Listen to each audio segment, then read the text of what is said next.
क्या आप वीडियो को लाइक कर सकते हैं। हर मूवी का स्टार्ट होता है और हम एक शहर को देखते हैं जिसकी हालत काफी खराब होती है क्योंकि पूरा शहर तबाह हो चुका था और यहाँ पर कोई भी इंसान दिखाई नहीं दे रहा था, यानी कि वो पूरा शहर बिल्कुल वीरान था क्योंकि असल में इस पूरे शहर में एक काफी खतरनाक रेडिएशन फैली हुई है और इस रेडिएशन में सारे लोग मारे गए और जितने भी लोग सर्वाइवर हैं, यानी कि जो भी अभी तक जिंदा बचे हैं, वो बड़ी मुश्किल से अपनी जिंदगी गुजार रहे हैं। अगले सीन में हम एना नाम की एक लड़की को देखते हैं जो एक प्रोटेक्टिव सूट पहनकर शहर जाती है कुछ जरूरी सामान लेने के लिए। सामान लेने के बाद वो अपने घर जाने के लिए निकल पड़ती है, लेकिन जैसे ही वो अपने घर के पास पहुंचती है तो वो फौरन ही अपने सूट को निकाल देती है क्योंकि असल में एना जहाँ पर रह रही थी वो जगह पहाड़ों और जंगल से घिरा होने की वजह से बिल्कुल सेफ थी। लेकिन घर आने के बाद एना अच्छे से नहाती है और खुद को पूरी तरह से साफ करती है ताकि अगर उसकी बॉडी पर कोई रेडिएशन हो भी तो वो ना रहे। ऐसा करने के बाद एना सो जाती है। फिर अगले दिन एना जो अपने डॉग के साथ अपने लगाए हुए ट्रैप को देखने के लिए जाती है तो वो देखती है कि इस ट्रैप में तो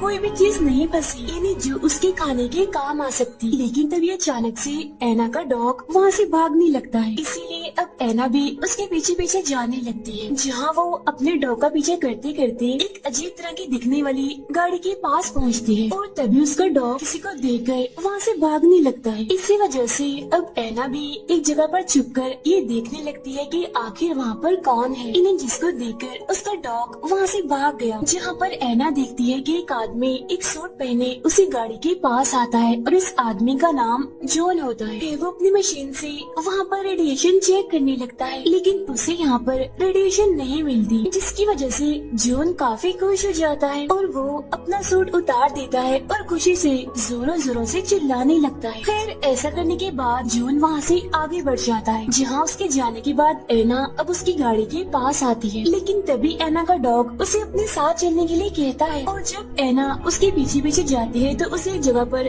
जॉन दिखाई देता है जो कि इस टाइम वाटरफॉल से गिरने वाले पानी में नहा रहा होता है। तब एना फौरन से भागकर उसके पास आती है और जल्दी से उसे पानी से निकलने का कहती है, लेकिन जब जॉन एना के पास गन देखता है तो वो डर भी जाता है और अलर्ट भी हो जाता है, इसीलिए वो फौरन से ही अपनी गन उठाकर एना पर पॉइंट कर देता है। तब यहाँ पर एना जॉन को समझाती है कि देखो मैं यहाँ पर तुम्हें कोई नुकसान पहुँचाने नहीं, तुम्हें मारने नहीं आई, बल्कि मैं तो तुम्हारी बेहतरी के लिए यहाँ पर आई हूँ, तुम्हें मना करने के लिए कि तुम इस पानी में ना नहाओ क्योंकि असल में ये पानी शहर में से आ रहा है जो कि रेडियो एक्टिव है। तब ये सुनकर जॉन एकदम से घबरा जाता है, इसीलिए वो एना की बात मानते हुए फौरन से ही पानी से बाहर आ जाता है। लेकिन तब तक रेडिएशन उसकी बॉडी में जाकर उसकी पूरी बॉडी में फैल जाती है, जिसकी वजह से जॉन की हालत खराब हो जाती है और उसे वॉमिट्स होने लगती है। तब जॉन फौरन से ही अपनी गाड़ी के पास आकर गाड़ी में से इंजेक्शन निकाल कर खुद को लगाने की कोशिश करता है, लेकिन उससे ऐसा नहीं हो पाता, यानी कि वो खुद को इंजेक्शन नहीं लगा पाता। इसीलिए इस चीज में यानी कि इंजेक्शन लगाने में एना उसकी मदद करती है। फिर वो जॉन को अपने घर के पास लाकर उस पर पानी डालकर उसे अच्छे से साफ कर देती है। ऐसा करने के बाद वो जॉन को घर के अंदर ले आती है, जहाँ जॉन की तबीयत अभी भी काफी खराब होती है। अगले दिन एना जॉन के लिए उसकी दवाई लाकर उसे दे देती है, लेकिन इसके बावजूद भी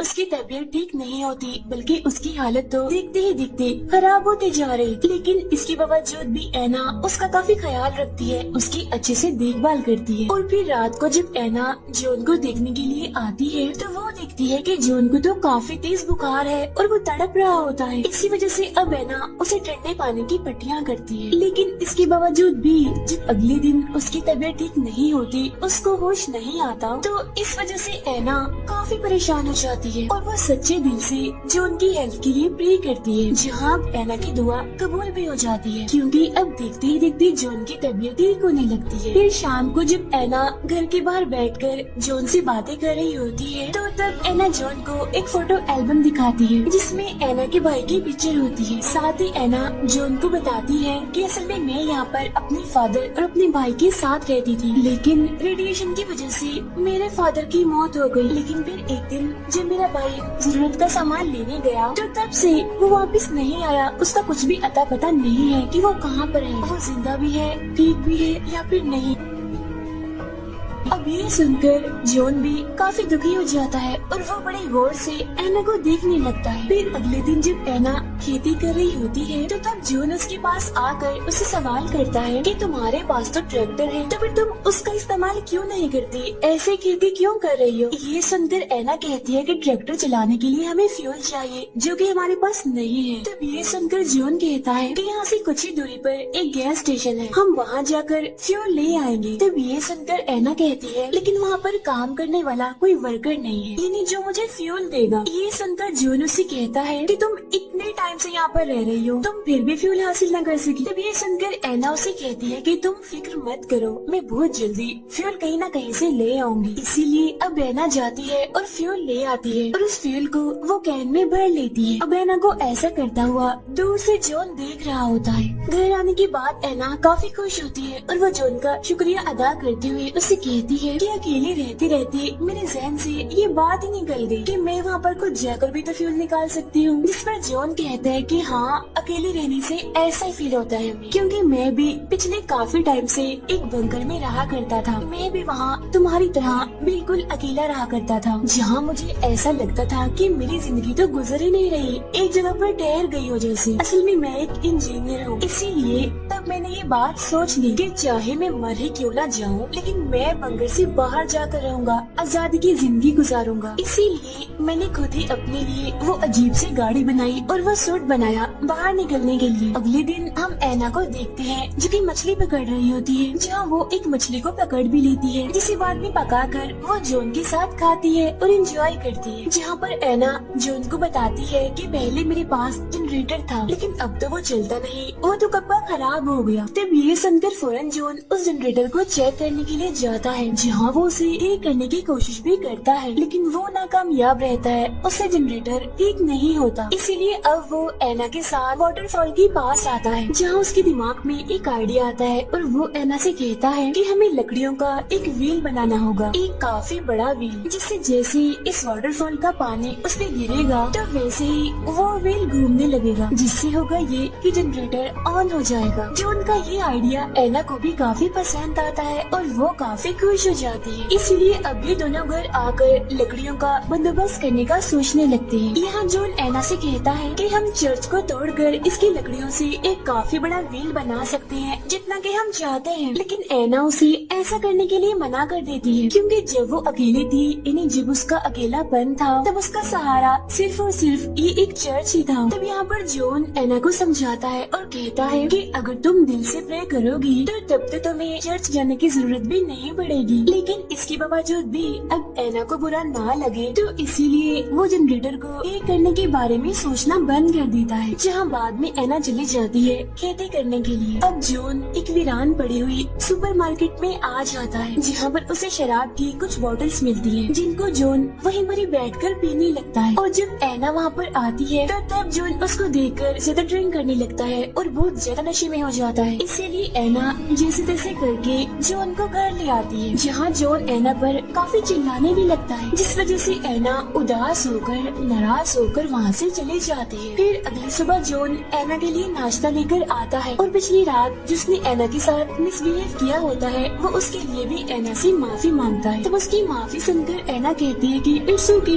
मैं नाराज नहीं हूँ, रिलैक्स हो जाओ। अब हम रात का सीन देखते हैं, जहाँ पर वो दोनों कैंडल लाइट डिनर कर रहे होते हैं, जहाँ ऐना एकदम से बहुत ज्यादा शराब पीने लगती है। हालांकि जॉन उसे इतनी शराब पीने से मना करता है, लेकिन इसके बावजूद भी वो जॉन की एक नहीं सुनती और बहुत ज्यादा शराब पी लेती है। जहाँ बहुत ज्यादा ड्रंक होने की, नशे में होने की वजह से वो अपने होश भी खो देती है। उसको कुछ भी पता नहीं चलता कि वो क्या कह रही है, क्या कर रही है। इसीलिए वो नशे में ही जॉन को शादी के लिए प्रपोज करने लगती है, लेकिन जॉन उसको शादी के लिए फिलहाल मना करते हुए कहता है कि अभी हमारे पास और भी बहुत सारी परेशानियाँ हैं, इसीलिए हम शादी करने के बारे में बाद में सोचेंगे। जिस पर ऐना मान भी जाती है। फिर अगले दिन ऐना जब अपने डॉग के साथ जंगल में होती है, तभी उसका डॉग उसके पास से भागकर एक आदमी के पास आकर रुक जाता है। यहाँ पर हमें इस आदमी का नाम भी पता चलता है। इसका नाम कैलब होता है, जो दिखने में ठीक नहीं लग रहा था, इनकी उसकी तबीयत खराब लग रही थी और वो मदद में ऐना से पीने के लिए पानी मांगता है। इसीलिए ऐना उसकी मदद करने के लिए उसे उसे पानी देने के लिए अपने घर के पास लाती है। तब उसे देखकर जॉन कैलब पर गन पॉइंट कर देता है। तब एना उसे समझाती हुए कहती है कि रुक जाओ, तुम इसको शॉट मत करना, ये हमसे कुछ नहीं चाहता, इसको बस पानी चाहिए। इसलिए अब एना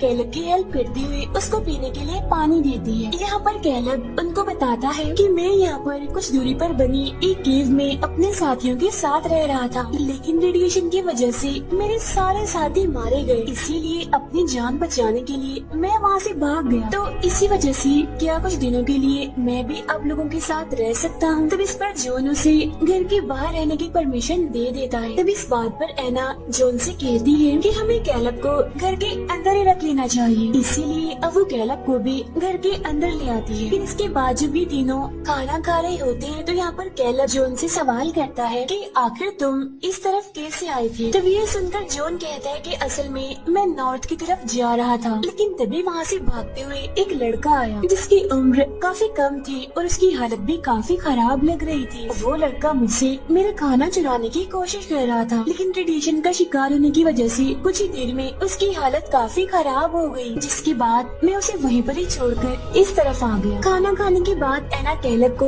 उसका रूम दिखाती है। तब ये देखकर जॉन एना को समझाता है कि तुम क्या कर रही हो, अभी तुम उसके बारे में कुछ भी नहीं जानती, इसी वजह से तुम्हारे लिए ये बेहतर होगा कि तुम उससे दूर ही रहो। तब ये सुनकर एना कहती है जॉन ये तुम क्या कर रहे हो, तुम मुझ पर शक कर रहे हो, और हाँ अब तुम मुझे ये बताओ कि तुमने मुझे उस लड़के के बारे में क्यों नहीं बताया पहले, यानी जो रेडिएशन से इन्फेक्टेड था, जिसको तुम अकेला छोड़कर यहाँ तक आ गए। ये सुनकर जॉन कहता है कि एना मैं तुम्हें बताना चाहता था, लेकिन मेरी हिम्मत ही नहीं हुई तुम्हें कुछ बताने की, क्योंकि वो जो बात है शायद उसको तुम सुन नहीं पाती। ये सुनकर एना उदास होते हुए कहती है मैंने तो अपने फादर को खो दिया और साथ ही मेरा भाई भी गायब हो गया, तो इसीलिए फैमिली को खो देने की वजह से मुझ में बहुत हिम्मत आ चुकी है, मैं सुन लेती। तब उसकी ये बात सुनकर जॉन उसे सब कुछ बता ही देता है कि वो लड़का असल में कोई और नहीं बल्कि तुम्हारा भाई ही था, जिसको मैंने शूट करके मार दिया। तब ये जानकर एना एकदम से काफी दुखी हो जाती है और रोने लगती है। तब ये देखकर जॉन उससे माफी मांगता है, जहाँ इस बार भी एना बेचारी उसको माफ कर देती है। अगले दिन जॉन कैलब के साथ जंगल में जाता है शिकार करने के लिए, जहाँ वो लोग एक ऑस्ट्रिच का शिकार करके उसे घर ले आते हैं, जहाँ रात में वो उस ऑस्ट्रिच को पकाकर डिनर करते हैं और यहाँ फिर से वो दोबारा उसे व्हेल को बनाने की बातें करने लगते हैं। तब यहाँ पर कैलब जॉन से कहता है कि व्हेल बनाने के लिए हम चर्च को नहीं तोड़ सकते और न ही हमें ऐसा करना चाहिए, क्योंकि प्रे करने के लिए चर्च एक काफी अच्छी जगह है, इसीलिए हमें उसे किसी भी किस्म का कोई भी नुकसान पहुँचाना नहीं चाहिए। लेकिन यहाँ पर इस बार एना जॉन से कहती है कि तुम्हें जो ठीक लग रहा है तुम वैसा कर लो, मैं तुम्हारे हर काम में तुम्हारा साथ दूंगी, पूरा साथ। तब उसकी बात सुनकर जॉन चर्च को तोड़ने के लिए मान जाता है और फिर अगले ही दिन वो तीनों चर्च को तोड़कर उसे व्हेल बनाने में लग जाते। अब देखते ही देखते एना और कैलब एक दूसरे के क्लोज होते जा रहे थे, यानी वो दोनों एक दूसरे के काफी करीब होते जा रहे थे। और ये देखकर जॉन को तो बिल्कुल भी अच्छा नहीं लगता, उसे काफी बुरा लगता है। इसीलिए वो एना को अपने पास बुलाकर उसे समझाता है कि तुम जो कर रही हो मुझे उससे बुरा नहीं लग रहा, क्योंकि ये तुम्हारी जिंदगी है, तुम्हें पूरा इख्तियार है और इसी वजह से तुम्हारा ये हक भी है कि तुम जिसके साथ चाहो उसके साथ रह सकते हो, यानी चाहे तो मेरे साथ या फिर कैलब के साथ।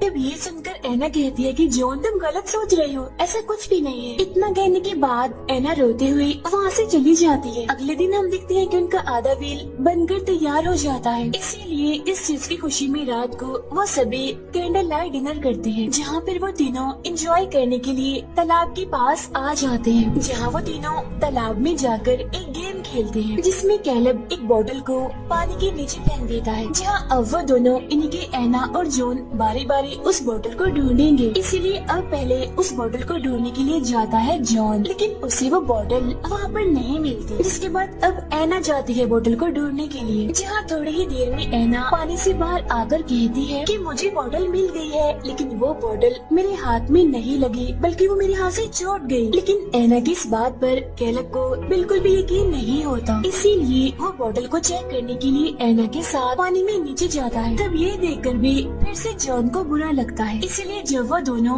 पानी से बाहर आते हैं तो जॉन एना से कहता है कि अब मैं तैयार हूँ शादी करने के लिए, अब हमें शादी कर लेनी चाहिए। इसीलिए अब वो दोनों डिस्कशन करने के लिए रूम में जाते हैं। लेकिन शराब पीने की वजह से जॉन इतना ड्रंक हो जाता है कि वो सो जाता है। तब ये देखकर एना को बिल्कुल भी अच्छा नहीं लगता। इसीलिए वो कैलेब के पास जाकर उसके साथ टाइम गुजारती है। इसके बाद हम अगली सुबह का सीन देखते हैं जहाँ पर एना नाश्ते के टेबल पर बैठी होती है, जहाँ तभी उसके साथ में कैलेब आके बैठ जाता है, जिसे देखकर एक बार फिर से जॉन को बुरा लगता है। लेकिन इस बार उसे कुछ गड़बड़ लगती है। लेकिन हम देखते हैं कि एना यहाँ पर नहीं बैठती और वो खुद ही वहाँ से चली जाती है। इसके बाद जॉन और कैलेब व्हील बनाने के आखिरी काम को करने के लिए चले जाते हैं, जहाँ रास्ते में जॉन कैलेब से कहता है कि तुम्हारे आने से मैं और एना एक दूसरे के काफी करीब आ गए, इसीलिए तुम्हारे आने का बहुत बहुत शुक्रिया। ये सुनकर कैलेब हंसते हुए जॉन से कहता है, जॉन तुमसे झूठ बोला नहीं जाता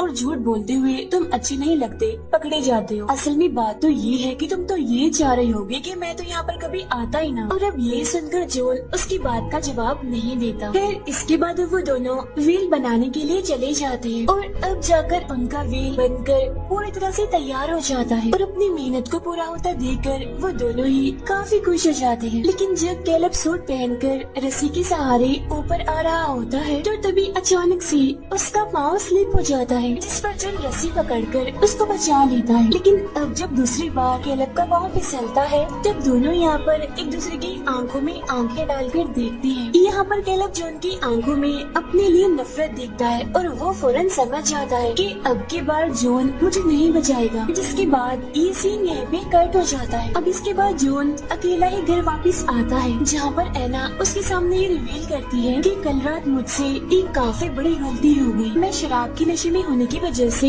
अपने होश में नहीं थी, इसीलिए मैंने कैलेब के साथ टाइम स्पेंड किया, तो तुम मुझे माफ कर दो जॉन। तब ये सुनकर जॉन एना से कहता है कि एना कोई बात नहीं, मैंने तुम्हें माफ किया, रिलैक्स हो जाओ। और कैलेब तो मेरा सूट लेकर यहाँ से जा चुका है और इतने दिन हमारे साथ रहने की वजह से वो हमारा शुक्रिया अदा करके गया है। लेकिन ये सुनकर एना घबरा जाती है, उसे जॉन पर शक होने लगता है, इसीलिए वो फौरन से घर से बाहर आकर देखने लगती है। लेकिन उसे यहाँ पर कोई भी दिखाई नहीं देता, जिस पर एना एकदम काफी दुखी हो जाती है। लेकिन अब उसे यहाँ पर जॉन पर शक हो जाता है, यानी कि शायद जॉन ही कैलेब को कुछ कर दिया होगा। और अब इसी तरह उदासी में वो कुछ और दिन गुजार देती है। फिर कुछ दिन के बाद उसके घर में लाइट आ जाती है, क्योंकि उसके घर की वायरिंग को जॉन ने जनरेटर से जोड़ दिया था और बाद में जनरेटर को उस व्हील की मदद से चला दिया गया। और अब ये देखकर एना काफी खुश हो जाती है। फिर अगले दिन वो कुछ सामान लेने के लिए अपने घर के स्टोर में आती है, जहाँ उसे एक पियानो दिखाई देता है, जो कि असल में पहले चर्च में हुआ करता था। लेकिन चर्च को तोड़ने के बाद जॉन ने इस पियानो को यहाँ पर रख दिया और अब उस पियानो को एना बजाने लगती है। तब इतनी ही देर में जॉन भी यहाँ पर आ जाता है। लेकिन अब एना जिस नजर से जॉन को देख रही होती है, उसे देखकर हम ये अंदाजा लगाते हैं कि एना को सब कुछ पता चल गया है, यानी कि जॉन ने ही कैलेब को मारा है और साथ ही अब उसका जॉन पर से ट्रस्ट भी उठ गया है। जिसके बाद एना इसी दुख में उदास होते हुए पियानो बजाने लगती है, जहाँ इस पियानो को जॉन भी सुन रहा होता है। और फिर एना की इसी फीलिंग्स और दुख के साथ ही ये मूवी यहीं पर एंड हो जाती है।